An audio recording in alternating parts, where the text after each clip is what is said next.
Assalamualaikum warahmatullahi wabarakatuh. Perkenalkan, kami dari kelompok 12 yang beranggotakan Salsa Bilar Rahmandani, nomor induk mahasiswa 402200078, dan Siska Ratri Cahyaningrum, nomor induk mahasiswa 402200083, ingin mempresentasikan materi yang berjudul isi seputar konsolidasi. Perubahan dalam bagian kepemilikan entitas induk. Perubahan dalam bagian kepemilikan entitas induk. Dalam praktiknya, bagian kepemilikan entitas induk dapat berubah, baik meningkat ataupun turun. Perubahan tersebut dapat terjadi karena aktivitas yang dilakukan entitas induk seperti penambahan pembelian atas saham atau penjualan sebagian saham entitas anak oleh entitas induk. Perubahan tersebut juga dapat terjadi karena aktivitas pada entitas anak seperti penerbitan tambahan saham atau pembelian saham treasury oleh entitas anak. Perubahan dalam bagian kepemilikan entitas induk dapat berdampak terhadap pengendalian yang dimiliki. Hal ini dapat terjadi akibat entitas induk membeli atau menjual saham entitas anak secara signifikan. Akibat transaksi ini dapat mengakibatkan diperolehnya atau hilangnya pengendalian. PSAK 65 tahun 2014, Laporan Keuangan Konsolidasian, menyatakan bahwa keuntungan atau kerugian yang dihasilkan dari hilangnya pengendalian diakui di laba rugi. Dalam kondisi lain, perubahan dalam bagian kepemilikan entitas induk dapat tidak berdampak terhadap pengendalian yang dimiliki. PSAK 65 2014 mengatur bahwa perubahan dalam bagian kepemilikan entitas induk pada entitas anak yang tidak mengakibatkan hilangnya pengendalian entitas induk pada entitas anak diperlakukan sebagai transaksi ekuitas. Transaksi ekuitas yang dimaksud adalah transaksi yang dengan pemilik dalam kapasitas sebagai pemilik, sehingga tidak ada keuntungan atau kerugian yang diakui dalam laba rugi maupun penghasilan komprehensif lain, tetapi langsung diakui ke ekuitas. Dampak dari pembelian oleh PT Induk adalah meningkatnya kepemilikan PT Induk menjadi 90% dan turunnya kepemilikan non-pengendali menjadi 10%. Jika PT Induk menggunakan metode ekuitas atas investasinya pada PT Anak, maka PT Induk harus menyesuaikan nilai tercatat investasinya menjadi 90% dari aset bersih PT Anak pada tanggal 31 Desember 2015. Nilai aset bersih PT Anak tanggal 30 Desember 2015 adalah nilai awal tahun ditambah laba bersih dan dikurang dividen tahun 2015, yaitu senilai 720 juta (700 ditambah 50 dikurangi 30). Berikut perhitungannya. Nilai aset bersih PT Anak 31 Desember 2015 720 juta. Persen tambahan kepemilikan 30%. Penambahan nilai tercatat investasi 216 juta. Imbalan dibayarkan atas 30% kepemilikan 250 juta. Selisih 34 juta. Selisih 34 juta tidak boleh diakui sebagai kerugian pada laba rugi, tetapi pada ekuitas karena merupakan transaksi ekuitas. Jurnal yang dicatat oleh PT Induk saat pembelian adalah investasi sebesar 216 juta, ekuitas 34 juta, kas 250 juta dikredit. Mencatat investasi tambahan.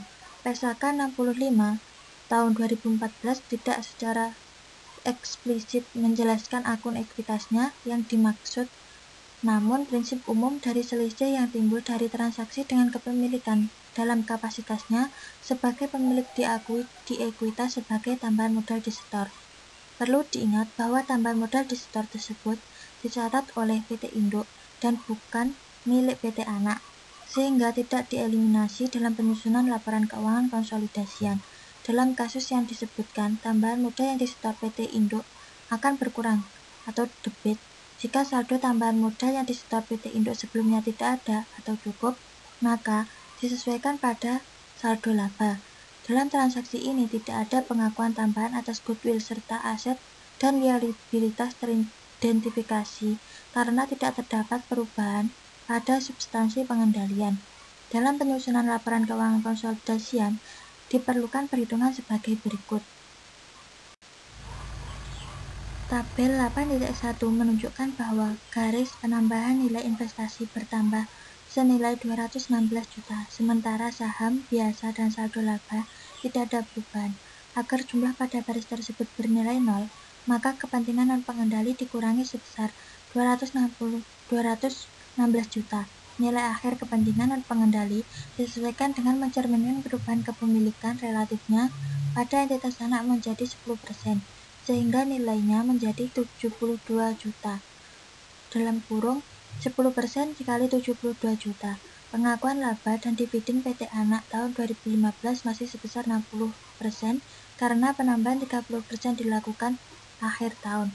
Berdasarkan tabel 8.1 berikut ini jurnal eliminasi yang diperlukan. Jika penambahan kepemilikan dilakukan pada periode interim misal 1 Juli 2015, maka penyesuaian terhadap nilai tercatat investasi dilakukan berdasarkan nilai ekuitas PT Anak pada 1 Juli 2015. Nilai tercatat investasi pada 30 Desember 2015 akan terdiri dari pengaruh atas proporsi 60% untuk periode sebelum 1 Juli 2015 dan 90% pada periode selanjutnya. Sedangkan nilai tercatat investasi dan saldo kepentingan non-pengendali dalam jurnal eliminasi adalah saldo tanggal 31 Desember 2015 setelah perubahan bagian kepemilikan. Jika penambahan kepemilikan PT Induk menyebabkan perolehan pengendalian, misalnya dari 40% menjadi 60%, maka tidak diterapkan sebagai transaksi ekuitas. Situasi ini dikategorikan sebagai kombinasi bisnis yang dilakukan secara bertahap karena pengendalian tidak diperoleh langsung sejak awal.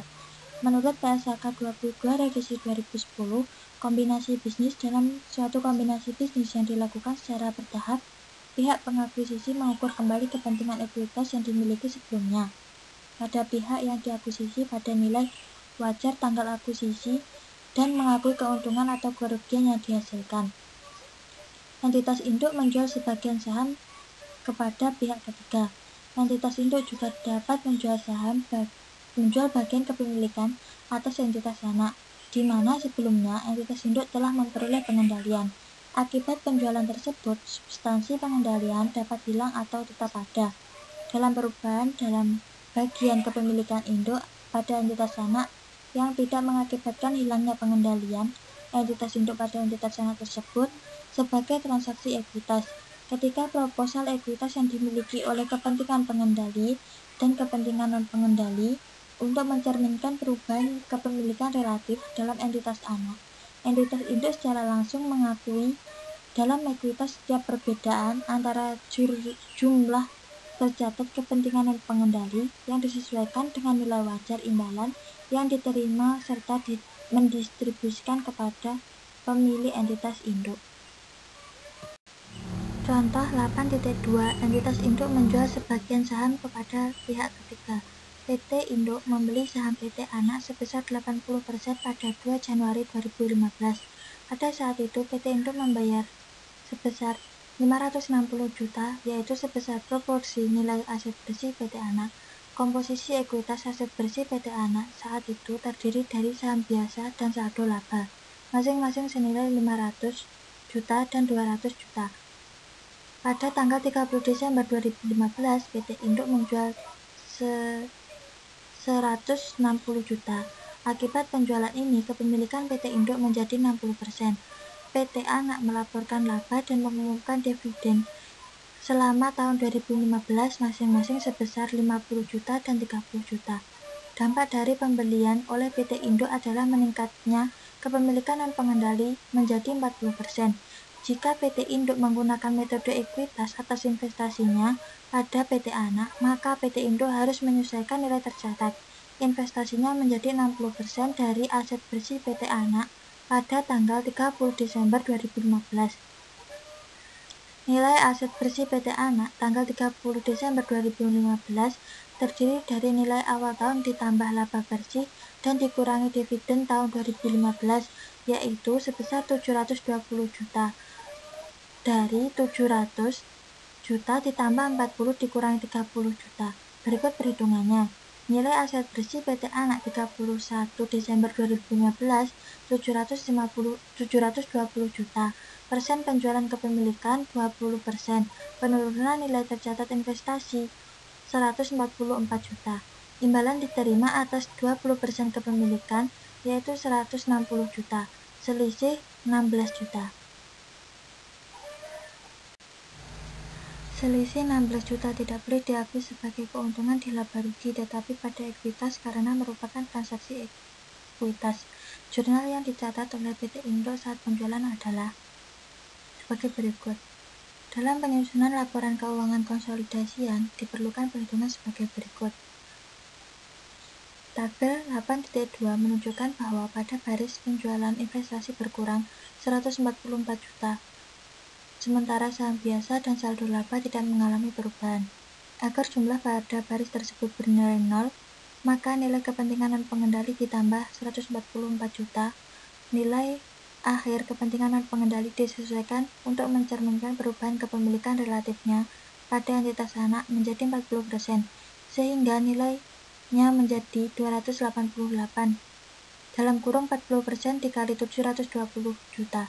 Pengakuan laba dan dividen PT Anak tahun 2015 masih sebesar 80% karena penjualan 20% dilakukan di akhir tahun. Berdasarkan tabel 8.2 berikut ini jurnal eliminasi yang diperlukan. Jika penjualan kepemilikan tersebut dilakukan pada periode interim, misal 1 Juli 2015, maka penyesuaian terhadap nilai tercatat investasi dilakukan berdasarkan nilai ekuitas PT Anak pada tanggal 1 Juli 2015.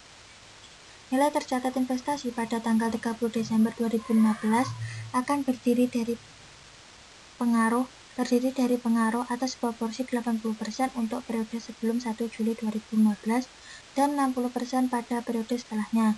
Sedangkan nilai tercatat investasi dan saldo kepentingan non pengendali dalam jurnal eliminasi adalah saldo tanggal 30 Desember 2015 setelah perubahan bagian kepemilikan. Jika penjualan atas kepemilikan PT Indo menyebabkan hilangnya pengendalian, misalnya dari 80% menjadi 40%, maka tidak diterapkan sebagai transaksi ekuitas. Menurut PSAK 65 tahun 2014, jika entitas induk kehilangan pengendalian atas entitas anak, maka entitas anak menghentikan pengakuan aset, termasuk setiap goodwill, dan liabilitas entitas anak pada jumlah tercatatnya ketika pengendalian hilang dan mengakui setiap sisa investasi pada entitas anak terdahulu pada nilai wajarnya pada tanggal hilangnya pengendalian. Entitas induk juga mengakui perbedaan apapun yang dihasilkan sebagai keuntungan atau kerugian dalam laba rugi yang didistribusikan kepada entitas induk. Perubahan kepemilikan akibat aktivitas pada entitas anak. Perubahan bagian kepemilikan dapat terjadi akibat aktivitas yang dilakukan oleh entitas anak seperti membeli saham treasury dari entitas induk atas pihak lain dan menerbitkan tambahan saham atau right issue kepada entitas induk ataupun pihak lain. Jika right issue tersebut dibeli oleh entitas induk secara proporsional, maka tidak terjadi perubahan atas komposisi kepemilikan pada entitas induk. Entitas anak menerbitkan tambahan saham kepada entitas induk. Entitas anak dapat menerbitkan tambahan saham ketika membutuhkan suntikan dana baru. Saham tambahan yang diterbitkan dapat dibeli oleh entitas induk atau oleh pihak lain. Jika dibeli seluruhnya oleh entitas induk, maka persentase kepemilikan non pengendali akan berkurang. Akibat penerbitan tersebut, substansi pengendalian akan tetap ada karena peningkatan kepemilikan entitas induk. Dalam situasi tidak hilangnya pengendalian, PSAK 65 tahun 2014 mensyaratkan perubahan dalam bagian kepemilikan induk pada entitas anak tersebut sebagai transaksi ekuitas. Entitas induk secara langsung mengakui dalam ekuitas setiap perbedaan antara jumlah tercatat kepentingan non pengendali yang disesuaikan dan nilai wajar imbalan yang diterima dan mengatribusikannya kepada pemilik entitas induk. Contoh 8.3, entitas anak menerbitkan tambahan saham kepada entitas induk. PT Induk membeli 350.000 lembar saham dari 500.000 lembar saham yang beredar PT Anak pada 2 Januari 2015. Pada saat itu PT Induk membayar 490 juta, yaitu sebesar proporsi nilai aset bersih PT Anak. Komposisi ekuitas aset bersih PT Anak saat itu terdiri dari saham biasa dan saldo laba, masing-masing senilai 500 juta dan 200 juta. Saham PT Anak memiliki nilai nominal par Rp1.000 pada tanggal 31 Desember 2015. PT Anak menerbitkan tambahan 100.000 lembar saham kepada PT Induk seharga Rp1.200.000 per lembar. PT Anak melaporkan laba dan mengumumkan dividen selama tahun 2015 masing-masing sebesar 50 juta dan 30 juta rupiah. Dampak dari penerbitan tersebut adalah semakin meningkatnya kepemilikan PT Induk menjadi 75% (450.000 lembar per 600.000 lembar). Rinciannya ditunjukkan pada tabel 8.3. Penerbitan tambahan saham tersebut akan meningkatkan ekuitas PT Anak senilai Rp120 juta (1.200 kali 100.000 lembar).